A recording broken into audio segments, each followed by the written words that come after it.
After fixing and making Kanto gym leaders a casual player's nightmare, I think it's only fair to give the same energy to the Kanto Elite Four.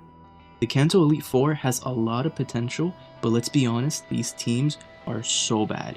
Lorelei is more of a part-time water trainer than an ice type specialist. Bruno thinks 2 Onyx equals a fighting type strategy, and Agatha forgets what ghost types even are. And Lance, well, he's basically just running a flying type fan club with Dragonite as its mascot, especially with his Johto champion team. But today, we're fixing all of that. I've rebuilt each of these teams from the ground up using modern mechanics, updated strategies, and actual type synergy. From a snow-themed powerhouse, Lorelei squad to a Bruno team that actually finally understands what a dojo is, these aren't just remakes, they're gonna be nightmares. But first, my name is Rusky and welcome back to another video where I make casual Pokemon fans hate my guts. If you like the continuous bullying and want to see more, leave a like and subscribe. And without further ado, let's get this started.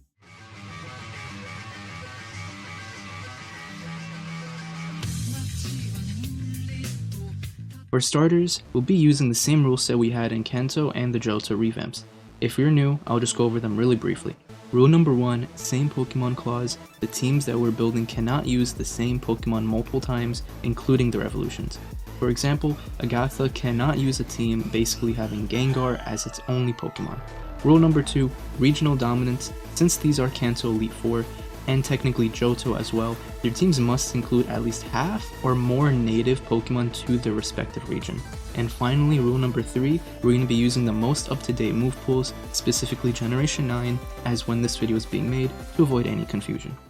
Now, Lorelei is definitely a weird Elite Four member. Her typing, which is Ice type, has a bunch of weaknesses and is consistently known to be a bad type prior to the buff in Gen 9.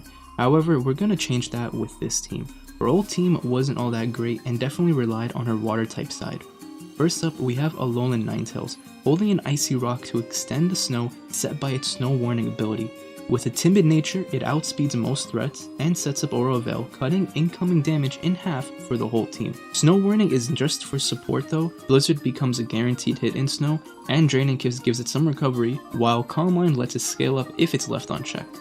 Next we got Cloyster with a White Herb to cancel out the defensive drops from Shell Smash, letting it go all in without being too fragile.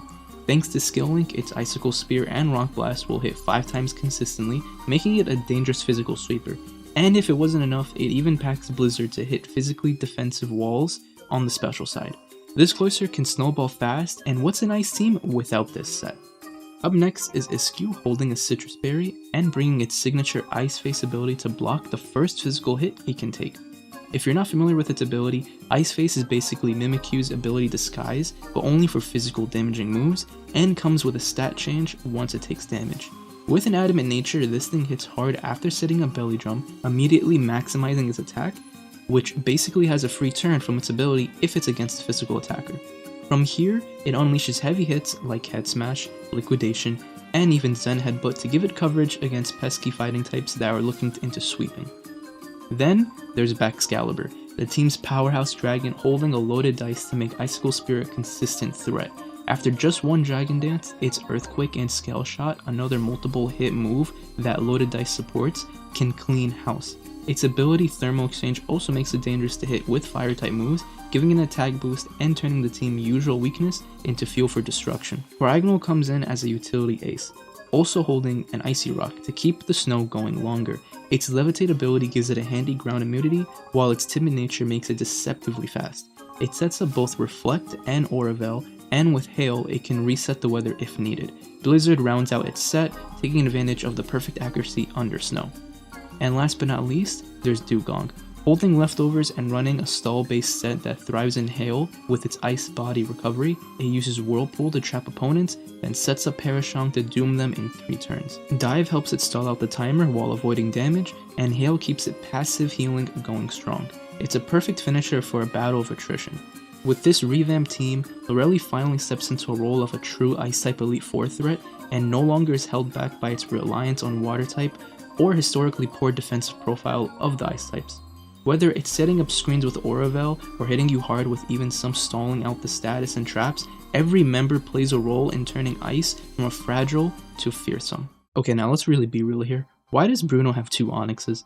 Like, it's slightly acceptable if he had the same fighting type, but a rock and ground type Pokemon does not make any sense.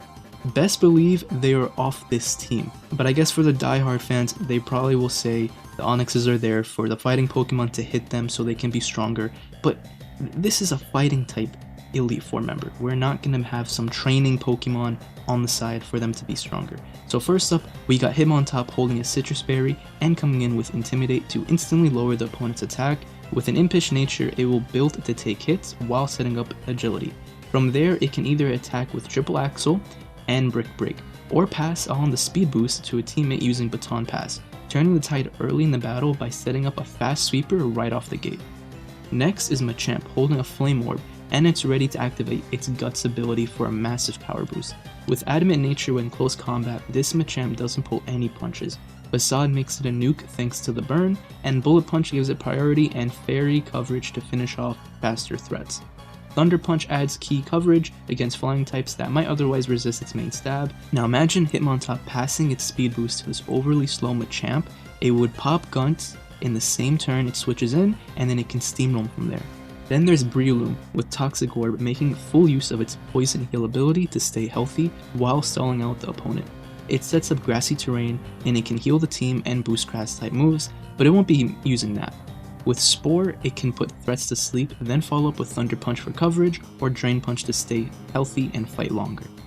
Sneasler comes in holding a Grassy Seed, which then gets consumed as soon as it lands on the grassy terrain and when it's active, instantly boosting its defense and activating Unburden to double its speed. With its speed boost and adamant nature, with Swords Dance, it becomes a nightmare. Dire Claw has a chance to inflict random status that would cover the team's fairy type weakness as well. Acrobatics hits hard with no item as the Grassy Seed will be consumed, and Close Combat is there for raw power. This thing is a beast. Hitmonchan joins the fight holding a Roselli Berry to weaken potential fairy type attacks so it can survive longer. With its Iron Fist power up, its punching moves will unleash Boosted Fire Punch, Thunder Punch, and Drain Punch for both damage and recovery. After a Swords Dance, it can sweep clean through unprepared teams, and this can be another mon that would benefit well from a Baton Pass boost from Hitmontop. Last but not least, we have Hitmonlee to complete the trio, with a White Herb to cancel out the defense drop from close combat, and because it will consume its item Unburden ability activates, doubling its speed, making it a terrifying late game threat, similar to Sneasler. With Swords Dance, it boosts attack and moves like Earthquake and Rock Slide for coverage. Hitmonlee is more than capable of closing out the match with Brutal Force. Now with this team, Bruno finally stops pretending he's a rock type trainer moonlighting as a martial artist. No more double Onyx nonsense, just a full squad of disciplined, hard-hitting fighting type Pokemon ready to bring in the pain. Every member has a role, whether it's Hitmontop setting the pace with Baton Pass, Machamp punching holes through teams with guts boosted nukes, or Sneasler and Hitmonlee turning into speed demons thanks to Unburden. This lineup isn't just a brawl, it's a coordinated assault that hits faster, harder, and smarter. Bruno is not just flexing anymore, he's finally fighting like he means it. And hey, at least now this team looks like it actually belongs in a dojo and not a minefield. Up next is Agatha, and man, she's also suffering with dementia. She's clearly the master of poison types and not ghost. All of her Pokemon share a poison type, and her only ghost type is the Gengar line. We're going to change a lot from this team. First up, we have Coffergigas, holding a rocky helmet to punish physical attackers on contact. With its Mummy ability, it can strip away key abilities from which can disrupt strategies right from the start. A Calm nature helps it tank physical hits, and it uses Calm Mind to gradually boost its special defense while also raising its special. Once it's set up, Will-O-Wisp cripples physical attackers. Hex can be used, which will double in power on status targets, making it a deadly combo. Pain Split keeps it healthy while chipping away at its opponent's HP. Next, we have Dragapult. Holding a Life Orb for maximum damage output, it will use Dragon Dance to boost its already blazing speed, but mainly going to increase its attack, allowing it to potentially sleep with Dragon Darts and Phantom Force. If the matchup looks rough, it can also pivot out with U-Turn, keeping momentum in Agatha's favor. Its Clear Body ability also ensures that no stats will be dropped. Then comes in Hisuian Typhlosion, with a Choice Scarf to outspeed threats and hit hard with a powerful special attacks. I gave it Eruption, dealing massive damage when at full health, which is exactly why it will do that first turn with its Choice Scarf. But also, it will have Overheat, which serves as a backup nuke when Eruption power fades.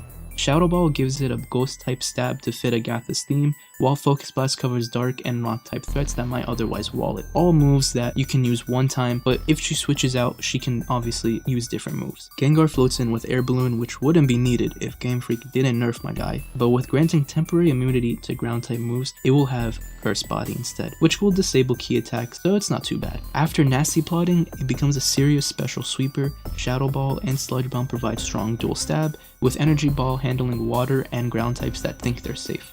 Up next, we have Corsola Galar in this team's physical wall. Holding an Evil Light to drastically boost its defenses, it will spread Will-O-Wisp to shut down attackers, then use Strength Sap to recover HP while lowering the opponent's attack.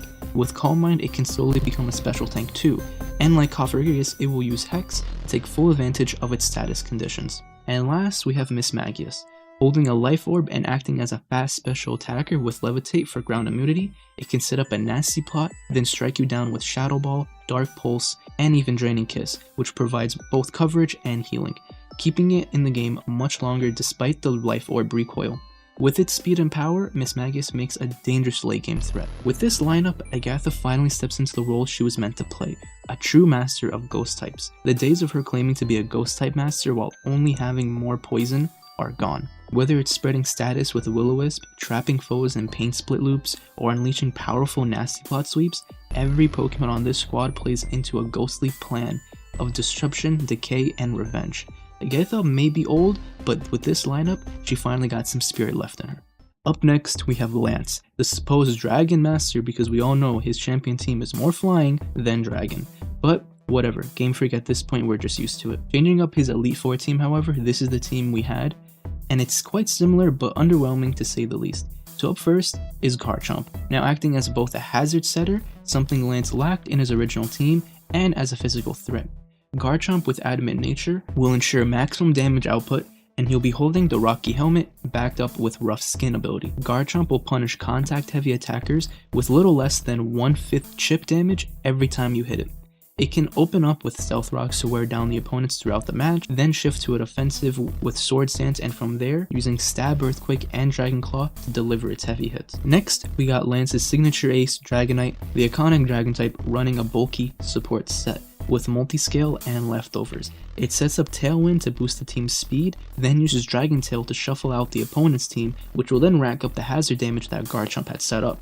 Earthquake provides a solid coverage, and Roost will help it stay healthy and keep Multiscale active if it is at full health, making it a resilient and disruptive force. Next up, we have Kamao, coming in with a Citrus Berry and the Overcoat ability to block weather damage and powder moves. Pseudo legendary Pokemon, his ability is hard garbage compared to the rest of them.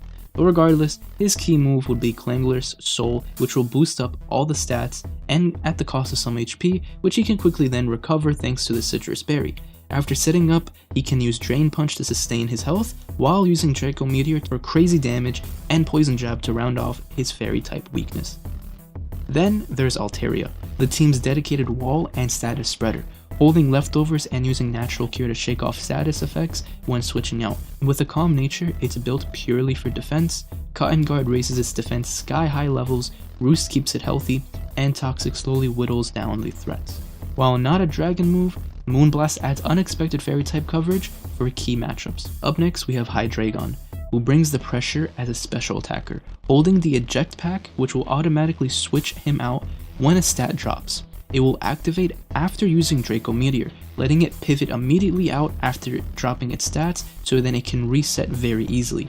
It can also set up with Nasty Plot to go all in, then fire off powerful Dark Pulse and Flamethrower attacks. With Modest Nature and Levitate, it can hit hard while avoiding ground type threat. Finally, we have Kingja with a Life Orb, and compared to the rest of the team, Kingja doesn't seem all that powerful, but I figured out this crazy strat that seems really fun and exciting. Kingja will have Sniper ability for massive critical hit damage and will start off with Laser Focus. It's a move that will guarantee a crit on the next move, and with Draco Meteor or Wave Crash, it will have devastating results. Flip Turn will let it pivot out to maintain momentum or escape a bad matchup. Now this Kingja is going to be a glass cannon, but built with Sniper, it has a perfect moment. What makes him super fun is his offensive potential thanks to the synergy of the multipliers that all stack with this devastating damage. First, Draco Meteor and Wave Crasher benefit from Stab, which is the same type attack bonus, giving it a 1.5 damage multiplier right off the gate. On top of that, the Life Orb adds an additional 1.3 multiplier to every move it uses, and then using Laser Focus beforehand, Kingjaw then's next attack will be a guaranteed critical hit, which critical normally does a 1.5 damage boost. But with Kingjaw's sniper ability, critical hits are now powered up even further to another 1.5 multiplier. This means a boosted move like Draco Meteor or Wave Crash from Kingjaw will have a staggering 4.39 times multiplier. That's 1.5 stab, 1.3 life orb, 1.5 crit, and then 1.5 sniper, making the base power almost 600. With such sheer force behind already powerful moves, even bulky or resistant Pokemon can find themselves one-shotted by this explosive Dragon Water hybrid.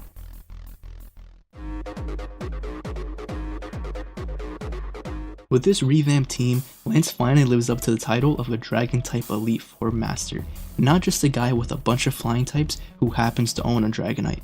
This team fixes the gap of his original lineup by adding Hazard Control, True Dragon Synergy, and a mixture of defense support and terrifying offensive power. From Garchomp setting up rocks and punishing contact, to Kingjaw hitting like a tactical nuke with a critical based combo that makes calculators sweat. This team is ready to soar above the competition, and this time not just because they have wings. And sure, Komomo still has a trash ability, but at least now his moveset hits harder than our collective disappointment and Game Freak's type consistency. Lance's new type is finally as legendary as he always claims to be. And there you have it, the Kanto Elite Four finally upgraded to the powerhouse statuses they deserve. No more wasted slots, no more awkward type overlaps, and no more teams that make you wonder if Game Freak forgot how types even work. If you enjoyed these team remakes and want to overhaul more classic trainers like the Champions or Johto Elite Four members, minus Bruno of course, other region gym leaders, or even rivals, smash that like button, subscribe for more, and as always, I'll see you guys in the next one. Peace.